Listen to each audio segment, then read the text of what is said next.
ठाणे महाराष्ट्र में एक सार्वजनिक सभा मंच पर एकनाथ शिंदे, उनके पीछे महाराष्ट्र सरकार का प्रतीक और भारतीय ध्वज है। भीड़ में लोग उत्साह से नारे लगा रहे हैं। एकनाथ शिंदे महाराष्ट्र के उप मुख्यमंत्री मंच पर खड़े हैं। उनके चेहरे पर दृढ़ता और संतोष का भाव है। उनकी आवाज में जोश और आत्मविश्वास है। एकनाथ शिंदे जोरदार आवाज में, भाइयों और बहनों, आज हम यहाँ एक ऐसे अवसर पर एकत्रित हुए जो हमारे देश के इतिहास में स्वर्णिम अक्षरों में लिखा जाएगा। आज मैं हमारे माननीय प्रधानमंत्री श्री नरेंद्र मोदी जी को हृदय से धन्यवाद देता हूँ।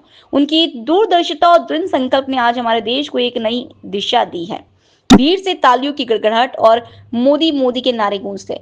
एकनाथ शिंदे आवाज में भावुकता लाते हुए, आज मैं हमारे उन वीर सशस्त्र बलों को भी धन्यवाद देता हूं जिन्होंने अपने अदम्य साहस और पराक्रम से हमारे देश का गौरव बढ़ाया। उन्होंने उस गुस्से और बदले की भावना का जवाब दिया है जो हर देशवासी के दिल में आतंकियों के खिलाफ धधक रही थी। भीड़ से भारत माता की जय के नारे गूंजते हैं। एकनाथ शिंदे आवाज में दृढ़ता लाते हुए, यह एक केवल सैन्य कार्रवाई नहीं है, यह हमारे देश की एकता और अखंडता का प्रतीक है। यह हमारे उन वीर जवानों को श्रद्धांजलि है जिन्होंने अपनी जान की बाजी लगाकर हमारे देश की सीमाओं की रक्षा की है। यह उन परिवारों के लिए एक संदेश है जिन्होंने अपने प्रियजनों को खोया है कि उनका बलिदान व्यर्थ नहीं जाएगा। हमारे देश के आदरणीय प्रधानमंत्री नरेंद्र मोदी जी का अभिनंदन करता हूँ। उनको तहे दिल से धन्यवाद देता हूँ। हमारे लश्कर के जवान, ये तीनों दल के लश्करी जवान, उनका भी अभिनंदन करता हूँ, उनको धन्यवाद देता हूँ।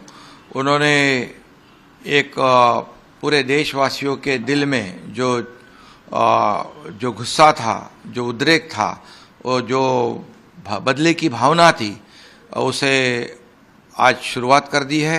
9 जो आतंकवादी ट्रेनिंग के अड्डे हैं उसको तहस नहस करने का काम किया है और आतंकवाद को पूरी तरह से मुंह तोड़ जवाब देने का काम किया और पाकिस्तान को भी मुंह तोड़ जवाब देने का काम किया। ये तो ट्रेलर है और पिक्चर अभी बाकी है। ये मैं इतना ही कहूँगा कि हर देशवासियों के दिल में एक बदले की भावना थी, एक गुस्सा था और एक खून का बदला खून से, ईंट का जवाब पत्थर से देना, ये पूरे देशवासियों की अपेक्षा थी, इच्छा थी। और यहाँ तो आदरणीय प्रधानमंत्री नरेंद्र मोदी जी के नेतृत्व में हमारे देश के जवानों ने गोली का बदला मिसाइल से दिया है। ये इसलिए मैं इतना ही कहूँगा कि भारत के ऊपर नज़र उठाकर देखने की ज़रूरत ना करे और जो हमारे पहलगाम में जो हमारे निरपराध बेकसूर यात्री गए थे, जो हमारी बहना थी, उसमें माताएं थी, उनके सामने, उनके परिवार के सामने, ये परिवार के प्रमुख, किसी का पति, किसी का भाई, किसी का बेटा, इसको बेरहमी से गोलियां दागकर मार दिया था। इनका बलिदान जो है व्यर्थ नहीं जाएगा, यह विश्वास हमें था और इसलिए ये ऑपरेशन सिंदूर आदरणीय प्रधानमंत्री जी के नेतृत्व में हुआ है। ये हमारे बहनों के सिंदूर को मिटाने का काम जिन पाक धरजीना, जो पाकिस्तान पुरस्कृत जो आतंकवादी है, उन्होंने किया था, उनको मुंह तोड़ जवाब है। सर, जिस तरीके से हमने पाकिस्तान को जवाब दिया है, अब किसी आया हुआ पाकिस्तान भी कुछ न कुछ, और इसका स्वागत पूरे दुनिया से कई देशों ने किया है, दुनिया ने किया है, क्योंकि ये प्रिसाइज स्ट्राइक था, एक टारगेटेड स्ट्राइक था। ये सिर्फ और सिर्फ जो आतंकवादी हाफिज सईद हो, लश्कर तोयबा हो, हिजबुल मुजाहिदीन हो, इनको चुन चुन कर अटैक किया है।